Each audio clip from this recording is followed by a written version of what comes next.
जी हाँ दोस्तों, hard locking of auto populated liability in 3B। तो यहाँ पे GSTR 3B को लॉक करने के लिए जो एडवाइजरी इशू की गई थी कि आपकी जो GSTR 3B है उसे लॉक कर दिया जाएगा, जिसके लिए कि एडवाइजरी इशू की गई थी 17 अक्टूबर को। ठीक है, तो इस एडवाइजरी में आपको बताया गया था कि आपकी 3B को लॉक कर दिया जाएगा। ठीक है, जो आपकी GSTR 3B होती है, तो in order to assist taxpayers in their filing their return and minimising human error, GSTN जो है GST प्रोसेस को इम्प्रूव कर रहा है और अब आपको प्रीफिल्ड 3B भी मिल रही है। साथ ही साथ जो आपकी ऑटो पॉपुलेटेड 3B भी आपके पास रहती है, जो कि आपकी GSTR 1A या IFF में से अपने आप वैल्यूज़ ऑटो पॉपुलेट हो जाती है। आपकी टैक्स लायबिलिटी ITC आपका 2B से ऑटो पॉपुलेट हो जाता है। ठीक है, नाउ टैक्स पेयर्स के पास ये फैसिलिटी भी आ गई है कि वो अपनी GSTR 1 और IFF को अमेंड कर सकें। तो थ्रू GSTR 1A अब आपको ये अपॉर्चुनिटी भी मिल गई है। ठीक है, अब यहाँ पे टैक्स पेयर्स के पास IMS का भी ऑप्शन प्रोवाइड करवा दिया गया है, जहाँ पे आप एक्सेप्ट, रिजेक्ट और पेंडिंग रख सकते हैं अपने इन्वॉइसेस को।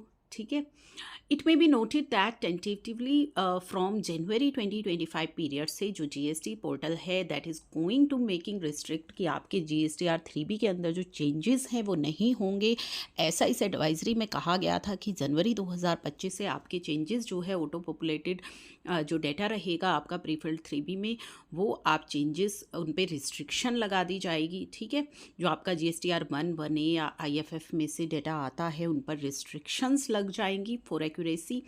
And it is once again suggested that अगर आपको कोई चेंज चाहिए अपनी ऑटो पॉपुलेटेड लायबिलिटी में, तो वो आपको GSTR 1A के थ्रू अब करना होगा। 3B में आप उसे छेड़ नहीं पाएंगे, चेंज नहीं कर पाएंगे। आपको अपनी 1A में ही जो है चेंजेस करने होंगे, ताकि करेक्टली फिर वो बाद में 3B में ऑटो पॉपुलेट हो जाएगा। तो ये locking of auto populated ITC in 3B after the roll out of IMS will be implemented. Auto populate ITC जो है वो लेटर डेट से होगा, लेकिन जनवरी 2025 से इन्होंने कहा था कि आपकी जो आउटवर्ड टैक्स लायबिलिटी है, जो टैक्स लायबिलिटी है आपकी, वो रिस्ट्रिक्ट, उसका चेंज रिस्ट्रिक्ट कर दिया जाएगा।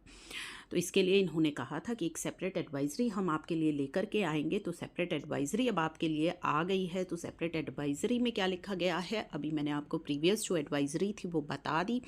Regarding the restricting the editing of auto populated liability के बारे में जो बात करी थी कि ऑटो पॉपुलेटेड लाइबिलिटी के अंदर जो चेंज है वो आपके लिए रिस्ट्रिक्ट कर दिए जाएंगे जनवरी 2025 टैक्स पीरियड से।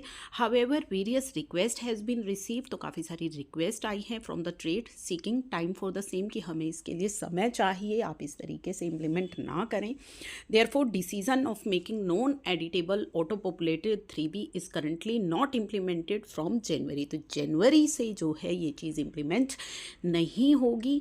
ठीक है, पहले जनवरी से आया था कि जनवरी से जो है ये रिस्ट्रिक्शंस लगा दी जाएंगी 3B में कि आप अपनी टैक्स लायबिलिटी को चेंज नहीं कर पाएंगे, करनी है तो 1A के थ्रू कीजिए। तो इन्होंने कहा है कि रिक्वेस्ट आई थी, तो रिक्वेस्ट के बेसिस पर डिसाइड किया गया है कि अभी आपकी जो ऑटो पॉपुलेटेड लायबिलिटी 3B में आ रही है उसे आप चेंज कर सकते हैं। अभी ये रिस्ट्रिक्शन जनवरी टैक्स पीरियड से नहीं लगेगी। It may be noted that अब चेंज विल बी इंट्रोड्यूस सून। तो अभी ये नहीं बताया कि कब से रिस्ट्रिक्शन लगेगी, बस जल्द ही लिखा है